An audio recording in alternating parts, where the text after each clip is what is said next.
Ekološki poljoprivrednik Ivica Babojelić provjerava dozrijevanje jedne od 7 sorti sibirske borovnice na svojoj plantaži u Vrbovcu Samoborskom.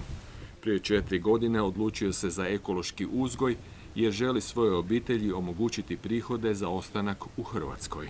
Cilj je bio dobiti odmah neko voće koje paralelno sa jagodama dolazi prvo u proljeće, puno je antioksidansa, vitamina C, zdravo je, pomaže ljudima čak i prilikom nekih zdravstvenih tegoba i da imamo nešto kvalitetno što će svima biti ukusno i fino za jesti.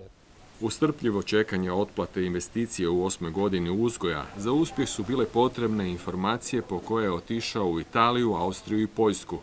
Europski fondovi, država i županija pomogli su poticajima, recimo za kupnju crpke za navodnjavanje i podizanje nasada. U Zagrebačkoj županiji žele da ovakvi primjeri do 2030. postanu pravilo.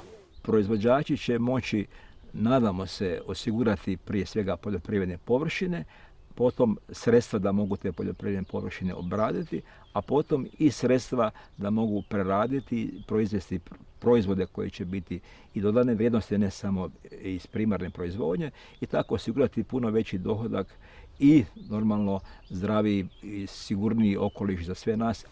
Stručnjaci koji pišu akcijski plan ne žele 100% ekološku poljoprivredu postići isključivo klasičnim poticajima za poljoprivrednike, već poticanjem potrošnje s pomoću zelene javne nabave.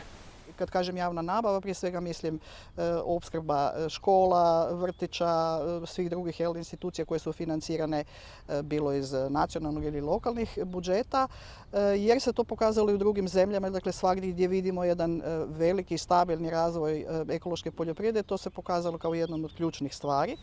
Ovaj će akcijski plan biti gotov do kraja godine. Biće obvezujući dokument koji može pomoći da se manje onečišćuje okoliš, te poboljša život poljoprivrednika s malim površinama, a pridonijet će i zdravijem životu potrošača koji će si moći priuštiti ekološke proizvode.